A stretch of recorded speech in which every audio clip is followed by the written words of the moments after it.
Shalom kekasih-kekasih Tuhan. Renungan pada hari ini berjudul Jangan tergesa-gesa.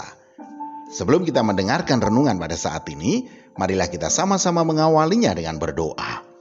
Bapa, di dalam nama Tuhan Yesus Kristus ya Roh Kudus, tuntunlah langkah kehidupan kami agar kami tidak salah dalam melangkah.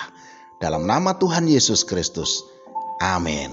Firman Tuhan pada saat ini terambil dari Amsal 19 ayat 2. Tanpa pengetahuan, kerajinan pun tidak baik.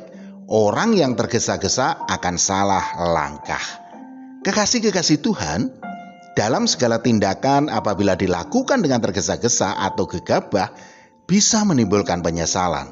Dan penyesalan itu tidak pernah datang di awal, tetapi selalu di akhir. Karena setelah kejadian barulah kita mengetahui bahwa apa yang telah terjadi itu ternyata salah. Bila salah dalam melangkah, kegagalan bahkan kesengsaraan dan kehancuran bisa saja terjadi. Hal ini akan membuat kekecewaan, kesedihan, serta penyesalan terjadi dalam hidup kita. Lalu bagaimana supaya dalam membuat pilihan dan keputusan itu tidak ada penyesalan di kemudian hari? Langkah pertama adalah berdoa dulu. Ya, berdoa dulu saudaraku. Jangan terburu-buru membuat pilihan atau keputusan berdasarkan emosi sesaat. Tetapi bawalah ke hadapan Tuhan persoalan kita dan libatkanlah Dia dalam perkara-perkara kita.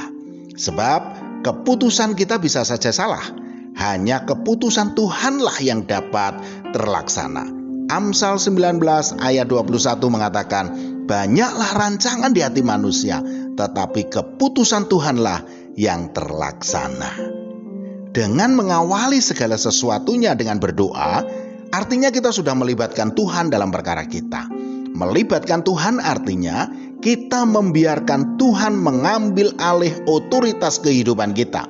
Biarkanlah kehendaknya yang terjadi, bukan kehendak kita. Maka yang terbaik pasti akan kita peroleh.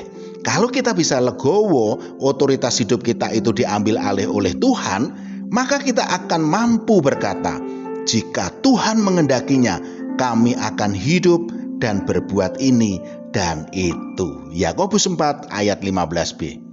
Langkah kedua saudaraku, langkah kedua adalah menjadikan Alkitab sebagai pedoman dan tuntunan dalam membuat pilihan dan pengambilan keputusan. Dengan begitu kita akan bertindak hati-hati sehingga tidak ada penyesalan di kemudian hari, tetapi memperoleh keberhasilan dan keberuntungan dari pilihan dan keputusan yang kita ambil. Itu artinya kita harus membaca dan menyelidiki serta merenungkan isi Alkitab setiap hari supaya kita mendapatkan hikmat Tuhan dalam pengambilan keputusan. Yosua 1 ayat 8 mengatakan, janganlah engkau lupa memperkatakan kitab Taurat ini, tetapi renungkanlah itu siang dan malam, supaya engkau bertindak hati-hati sesuai dengan segala yang tertulis di dalamnya. Sebab dengan demikian perjalananmu akan berhasil dan engkau akan beruntung. Langkah selanjutnya adalah kerjakanlah apa yang menjadi bagian kita dan selebihnya biar Tuhan yang kerjakan. Tetapi yang harus kita ingat baik-baik adalah melakukan segala hal di dalam nama Tuhan Yesus Kristus. Maka perlindungan, penyertaan dan pertolongannya disediakannya bagi kita. Kolose 3 ayat 17 mengatakan, dan segala sesuatu yang kamu lakukan dengan perkataan atau perbuatan, lakukanlah semuanya itu dalam nama Tuhan Yesus sambil mengucap syukur oleh Dia kepada Allah Bapa kita. Amin. Mari kita berdoa. Bapa, di dalam nama Tuhan Yesus Kristus ya Roh Kudus, bimbing kami dalam kuasa Roh Kudus-Mu ya Tuhan, agar kami tidak salah dalam melangkah.